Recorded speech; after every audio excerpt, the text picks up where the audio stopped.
Oke, jadi di visi Nadine waktu masuk OSIS tuh ada memfasilitasi siswa-siswi dengan komunikasi efektif. Jadi itu kita melatih siswa untuk mendengarkan dengan baik, menghormati sesama pendapat, dan juga berkomunikasi dengan sopan. Dan selanjutnya saya akan menanyakan ke Jessica ya, yaitu bagaimana Anda akan menangani situasi di mana siswa merasa tersinggung oleh ucapan orang lain?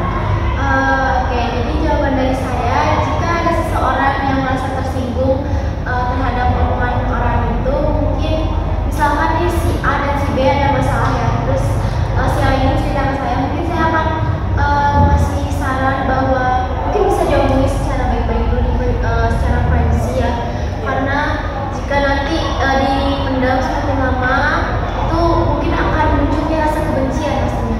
Jadi lebih baik kita omongin bersama biar tidak ada kesalahpahaman juga. Nah, yang ketiga, pertanyaannya akan saya berikan kepada Nadine. Bagaimana Anda akan menangani situasi di mana siswa berbicara tidak sopan kepada guru? Oke, jadi kalau tentang itu pasti di sini masih banyak kan siswa yang masih panggil gurunya dengan katanya, jadi nggak ada sistemnya kan itu. Yang pertama kita bakal ngajak siswa untuk berkomunikasi besar pribadi ya. Tuh kenapa dia kok bisa nggak sopan sama guru, padahal tuh guru kan orang tua kan. Kita tuh harus pasti harus menghormati guru-guru kita. Yang kedua itu kita juga harus menjelaskan konsekuensinya. Kita harus membuat dia sadar kalau itu tindakannya nggak benar.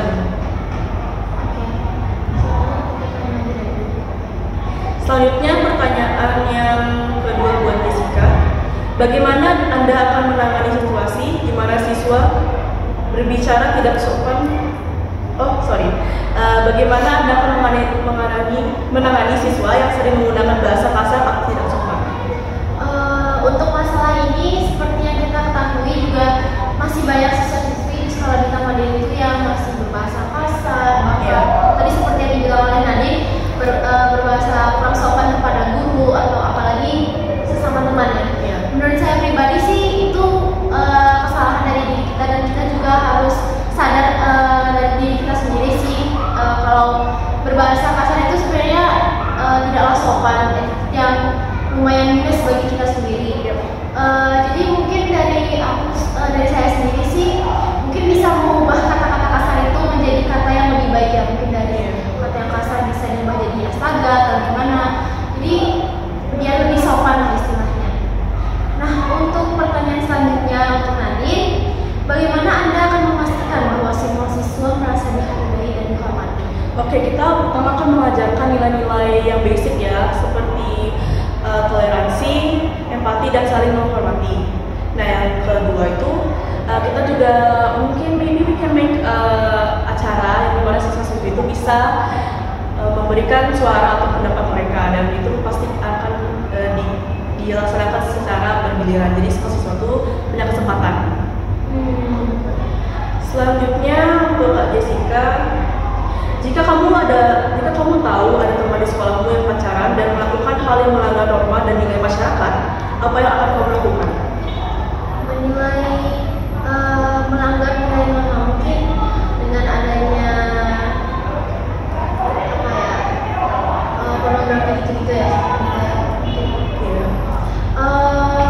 Seperti yang kita ketahui itu anak-anak remaja sekarang lumayan liar ya dengan pergaulannya. Seperti yang kita ketahui, jadi mungkin kita harus mengajarkan nilai-nilai norma sebenarnya, karena dengan melakukan hal tindakan seperti itu juga salah dan merugikan diri mereka sendiri gitu loh. Jadi nilai norma itu penting, apalagi di zaman yang sekarang Gen Z ya. Jadi itu lumayan penting, dan mungkin kalau misalkan ada teman yang melakukan hal seperti itu, yang hanya bisa kita lakukan adalah menegur, karena kita juga tidak punya hak untuk mengikut campur dalam masalah tersebut. Dan kalau emang sudah parah ya kita mungkin bisa melaporkan itu kepada guru ataupun orang tua mereka. Nah, pertanyaan selanjutnya, apa pendapatmu mengenai berpakaian sopan dan bebas berekspresi? Apakah bisa dilakukan secara bersama atau tidak bisa sama sekali? Oke, Nadine tuh ada 50-50 ya tentang ini. Soalnya kalau berpakaian seperti kita seragam yaitu atribut lengkap, bajunya dimasukin, dan pasti roknya tuh selutut.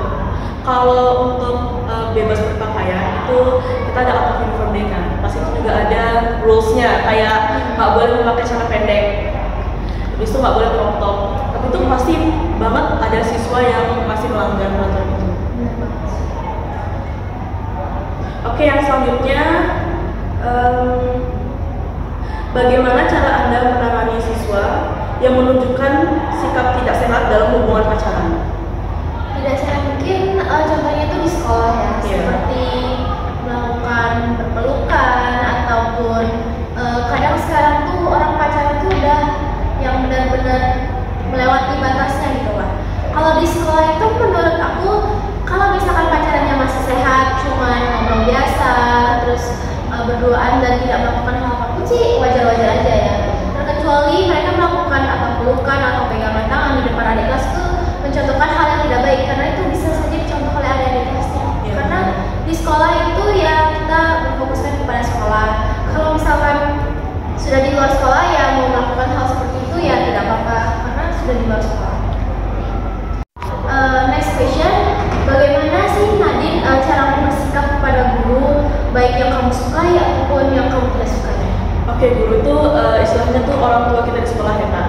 Kita tuh harus menghormati gurunya, dan kalau kita memang suka sama guru tuh ya jangan make it masalah pribadi, jangan sampai itu mengganggu kita di sekolah gitu kan. Karena tuh guru tuh udah susah payah ngajarin kita, masa kita ini sih nggak hormati karena kita tuh nggak suka sama gurunya. Ya gitu sih buat guru. Oke, selanjutnya bagaimana caramu menyampaikan opinimu ketika pendapatmu berbeda dengan guru? Oke, untuk masalah ini masih sering banget terjadi pada murid-murid ya, apalagi kalau misalnya guru ingin melakukan proyek terus siswanya itu tidak setuju atau berbeda pendapat opini, tapi mereka tuh nggak berani itu buat mengungkapkannya kepada guru. Padahal pada umumnya itu emang setiap orang tuh bebas berpendapat, bebas bersuara. Jadi menurut aku jika emang kita berbeda opini kepada guru, teman, ataupun siapapun itu, bebaslah beropini, bersuara. Karena kalau misalkan kita pendem, nanti malah merugikan diri kita sendiri gitu loh. Kita malah melakukan hal yang sebenarnya tidak kita mau sukai.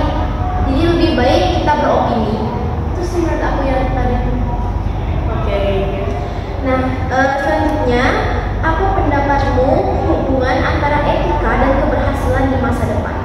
Oke, etika itu keberhasilan seperti banyak berprestasi dan nilainya bagus-bagus ya Kak? Iya. Oke, kalau ada murid yang misalkan dia tuh sering juara satu, tapi dia tuh etikanya kurang sopan sama mungkin guru dan teman-temannya, tuh pasti dia nggak bakal disukai banyak orang kan. Walaupun dia tuh juara kelas, juara olimpiade, dan untuk mungkin ada murid-murid yang dia tuh nggak pernah juara, tapi dia tuh sopan banget sama orang lain, dia tuh sering bersosialisasi, itu pasti bakal disukai banyak orang sih. Karena menurutku itu etika nomor satu. Iya, attitude is number one. Benar banget. Ya, selanjutnya bagaimana tanggapan dan tindak lanjutmu jika menemukan postingan teman, adik kelas, kakak kelas yang mengandung unsur sara, pornografi, dan menghina? Oke, mungkin kita ambil contoh dari menghina dulu ya. Iya. Kalau misalkan masalahnya itu dia menghina sekolah ataupun OSIS, mungkin kita bisa menindaklanjutinya, karena kita sebagai murid itu, kita sebagai murid di sekolah bintang mandiri nggak mungkin kita ingin melihat sekolah kita itu dihina, apalagi kalau menghina OSIS, karena kita sebagai nanti jika nanti kita menjadi ketua OSIS nggak mungkin kita hanya membiarkan orang yang mengata-ngatai OSIS, karena kita sebagai ketua OSIS kita juga ada dalam pihak di sekolah, jadi kita harus membela juga organisasi serta sekolah kita. Kalau menghina diri kita sendiri, mungkin kita bisa tanyain alasannya kenapa, dan kita omongkan secara privacy dan baik-baik gitu kan. Dan kalau misalkan mengenai pornografi atau unsur sara, mungkin kita bisa menegurnya kenapa memposting hal seperti ini, apalagi kalau misalkan emang itu teman-teman dari sekolah kita gitu, karena itu juga hal yang tidak baik dan dapat mencemarkan nama sekolah kita juga. Jadi salah satunya cara ya libur. Tapi kalau misalkan